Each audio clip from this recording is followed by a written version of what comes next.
Amy Reynolds and Matt Dunn here in Le Mans as the 2020 Enel MotoGP World Cup prepares for its season finale. We've got 2 races coming up for you again this weekend, and with points close to the top, we're guaranteed to witness a couple of showstoppers. Who will be the 2020 Enel MotoGP World Cup winner? We haven't got long to wait and find out, Matt. But firstly, we probably should recap on where we left things with our last doubleheader in Misano. Matteo Ferrari claims back his Master of Misano title after finishing once again on the top step of the podium. Unfortunately, race 2 for him there meant that he didn't maintain his unbeaten record, but what a performance. Yeah, I mean, Master of Misano title didn't really go too much away from him. He's still got a 100% podium record there, isn't he, pretty much? So what a performance that was from Ferrari, proving once again that he can do it all. He can get a runaway victory, he can battle it out to the end, and he's just ultra consistent and doesn't really make mistakes, apart from obviously one of the ones that we saw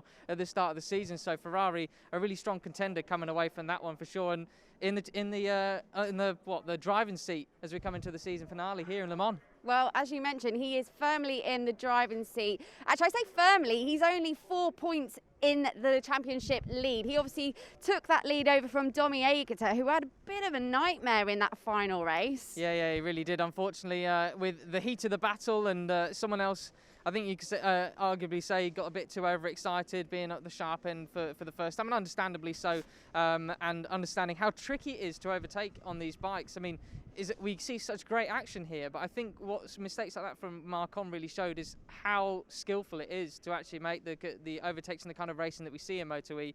But a bit of a double overtake on Mattia Casadei into turns 2 and 3, and unfortunately down he went with Dominic Aegerter. So that was pretty unfortunate for Domi, but it's blown it wide open because although I said Matteo Ferrari is in the driving seat, he's actually not really. It's all to play for.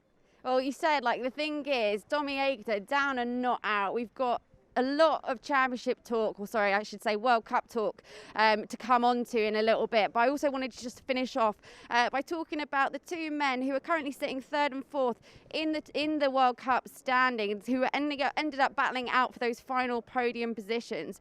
What a performance again from Jordi Torres, who was really coming into his own this year. It's obviously his rookie year. We're going to be chatting to him a little bit later on. Well, I say a little bit later on, literally in a few minutes. He stood right over there. Yes, wait, not yet, Jordi. He's raring to go. But yeah, let's just finish off by talking about the final 2 podium men. So Jordi Torres, I mean, what a great performance that was from him. And as I was just saying, with how hard it is to overtake, he was another great example of that, because he tried to get through the demon on the brakes that is Mattia Casadei, who's actually in the seat over there just behind us. I mean, how great is he on the brakes? He just he just couldn't get past him. He was like a brick wall trying to get past. It was ridiculous. And so that was a great performance from him and Casadei. Shows how much one of the youngest riders on the grid has really matured in this class. Obviously, Misano's the scene 1 year on from when he actually got that first podium. And to back it up again and again, now potential for the World Cup winner. Anything can happen, and the other thing we've not mentioned is it's not just in the races that anything can happen. If you mess up e-pole, you exceed track limits, whatever happens, well, if you're towards the back of the grid, that's race 1 over. But the good news is, with this double header, you have got the results from race 1 certifying the grid for race 2. So it's, I mean, what can you say? But I think we should probably talk about Jordi, because bring him on to me. Yeah. Okay, Jordi, do you want to come and join us over here? Grab your little mic and come and slot in the middle for us. That was very smooth. What an exciting weekend coming up for you. You are firmly in contention to take the title this year. Firstly, how are you feeling? Yeah, you can imagine that for me it's impressive right here and to fight for the title. Yes, I don't know what happened this year, but during the races we enjoy a lot, and we can find some solutions to ride the better way that's possible with this new experience for me, new way. But we are at with our pressure, but I think everybody can win, and you can imagine with which kind of battles can be here in Le Mans. Crazy ones. Yes, it's really interesting, Le Mans. I'm so looking forward to this, because we were meant to come here last year, but we didn't in the end. So how are you feeling coming to a completely blank canvas? No one's been here on a MotoGP bike before, and also this year we've not had conditions like this before. We're all wearing jackets. It's pretty cold. It could be wet. So how are you feeling about that? Well, I don't know, but I don't ride here maybe 7 years ago in Le Mans, and Yeah, a long time for you, isn't also it? can be funny right here, for example, to the Friday in a wet, and a ride to E-pole in a dry. Only one lap to try to keep some points to reference, to brake, to open the throttle. I think can be magic this weekend. 2 races, 4 guys battle for the title can be amazing.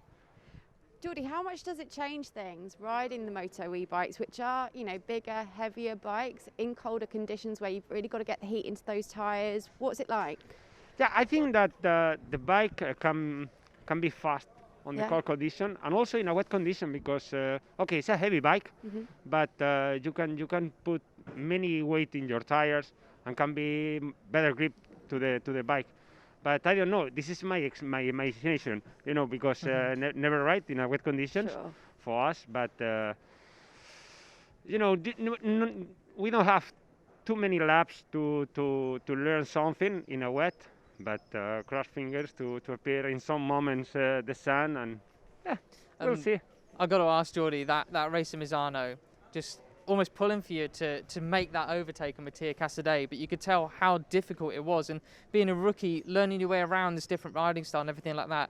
Obviously, you've not had any training on this bike since, but what are you going to do to actually try and learn to make those daring overtakes, to get that confidence? Is there anything you can do in these practice and e-pole sessions? Yeah, maybe in Misano can be a disaster if I take some risk, and can be a disaster to lose the championship or not take some points for the championship. But in here, for us only can be win for be good for us, but do second in the championship or third in the championship for us is not valid. Yeah. And we need to take some risk.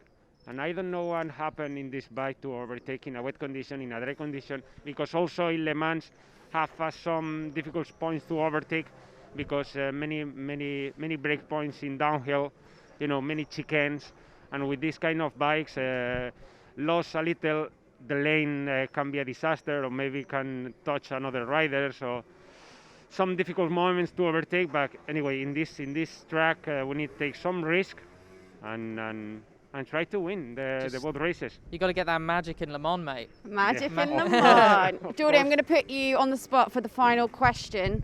So Jordi is third in the championship standings. He's down by 7 points.